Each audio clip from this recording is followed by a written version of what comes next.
मेष राशि वालों, नमस्कार दोस्तों। आप सभी को बहुत बहुत स्वागत है। विष्णुदेव का खुशखबरी है। दोस्तों, गुरुवार की दोपहर जैसे ही सूरज अपनी सुनहरी किरणों को आकाश से धरती पर बरसता है, वैसे ही वातावरण में एक अद्भुत शांति और दिव्य ऊर्जा का संचार होने लगता है। यह समय केवल दिन का मध्य नहीं होता, बल्कि आस्था, दोस्तों, विश्वास और सकारात्मक परिवर्तन का द्वार भी है। इस पावन दिन का संबंध देवगुरु विष्णु भगवान और बृहस्पति कृपया से जुड़ा होता है, इसलिए गुरुवार को दोपहर विशेष रूप से शुभ फल देने वाले हैं। जब घड़ी दोपहर का संकेत देते हैं, तब मानो ब्रह्मांड से आशीर्वाद करने आपके जीवन में प्रवेश करने लगती है। रुके हुए कार्यों को गति मिलने लगती है, मन में छिपी चिंताएं धीरे धीरे समाप्त होने लगती हैं और आत्मविश्वास एक नई ऊंचाई छूने लगता है।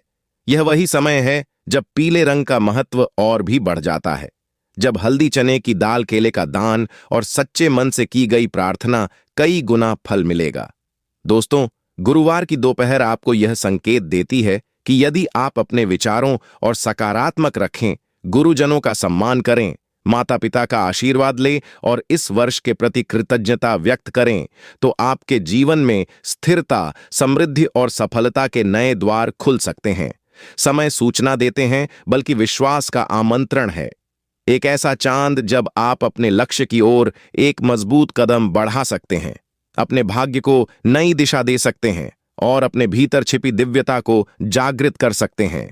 गुरुवार को यह दोपहर करती है कि देरी रखिए, विश्वास रखिए और अपने कर्मों पर पवित्र रखिए, क्योंकि आज का यह शुभ प्रवेश आपके आने वाले कल को उज्जवल बनाने की क्षमता रखता है।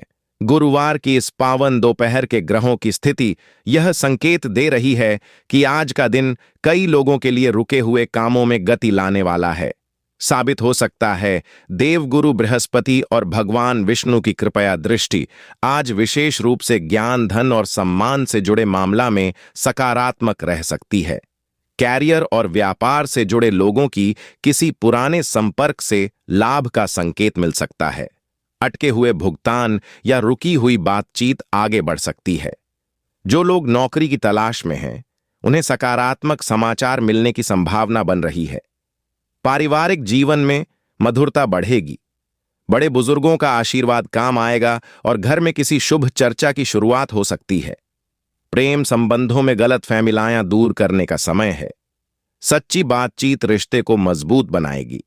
आर्थिक स्थिति में धीरे धीरे सुधार के योग्य बन रहे हैं, लेकिन आवश्यकता खर्चे से बचना ही समझदारी रहेगी। स्वास्थ्य के मामले में हल्की थकान या सुस्ती महसूस हो सकती है, इसलिए दोपहर के समय थोड़ी देर ध्यान या प्रार्थना करना लाभकारी रहेगा। आज पीले वस्त्र धारण करना, हल्दी का तिलक लगाना, चने की दाल या केले का दान करना शुभ फल दे सकता है। किसी गुरु या ज्ञानी व्यक्ति का मार्गदर्शन आज आपके लिए विशेष लाभकारी सिद्ध हो सकता है। कुल मिलाकर यह गुरुवार संकेत दे रहा है कि धैर्य, श्रद्धा और सकारात्मक सोच के साथ आगे बढ़ेंगे तो सफलता और सम्मान दोनों आपके कदम चूमें। गुरु की इस शुभ ऊर्जा को ग्रह संकेत दे रहे हैं कि पारिवारिक प्रेम, व्यापार और धन से जुड़े मामलों में संतुलन और समझदारी सबसे बड़ी कुंजी रहेगी।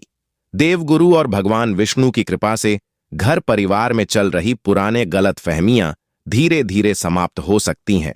बड़ों का सहयोग मिलेंगे और किसी महत्वपूर्ण निर्णय पर सहमति बनने के योग बन रहे हैं। यदि पारिवारिक में दाम्पत्य जिम्मेदारी या आपसी तालमेल को लेकर तनाव था, तो आज संवाद के माध्यम से स्थिति बेहतर हो सकती है। बस वाणी में मधुरता बनाए रखें। लव लाइफ में दिल की बात स्पष्ट रूप से कहना लाभकारी करेगा। छुपी भावनाएं व्यक्त करने से रिश्ता मजबूत होगा। हालांकि अहंकार या जीत से दूरी बनाए रखना जरूरी है। जो लोग विवाह की प्रतीक्षा में हैं, उनके लिए कोई सकारात्मक ऊर्जा शुरू हो सकती है या परिवार की ओर से सहमति के संकेत मिल सकते हैं। व्यापार और बिजनेस के क्षेत्र में आज नहीं, रणनीति बनाने का समय है। किसी पुराने क्लाइंट या रुके हुए स्वदेशी से लाभ मिलने की संभावना है, लेकिन साझेदारी में काम करने पर पारदर्शिता रखना बहुत आवश्यकता रहेगी। धन से जुड़े मामलों में धीरे धीरे सुधार के संकेत है। अचानक लाभ का योग बन सकता है, परंतु बड़े निवेश या जोखिम भरे निर्णय आज सोच समझकर ही ले। उधार देने याद लेने से सावधानी बरतें और कागजी कार्यवाही को नजरअंदाज न करें। यदि आप ईमानदारी और धैर्य के साथ आगे बढ़ते हैं तो यह गुरुवार आपके लिए स्थिरता, प्रेम और आर्थिक संतुलन की ओर एक मजबूत कदम साबित हो सकता है। बस विश्वास और सकारात्मक सोच बनाए रखें। कमेंट में जय विष्णुदेव जरूर लिखें। चैनल पर पहली बार आए हो तो चैनल को सब्सक्राइब करें। प्यारे हाथों से वीडियो को लाइक करें। धन्यवाद।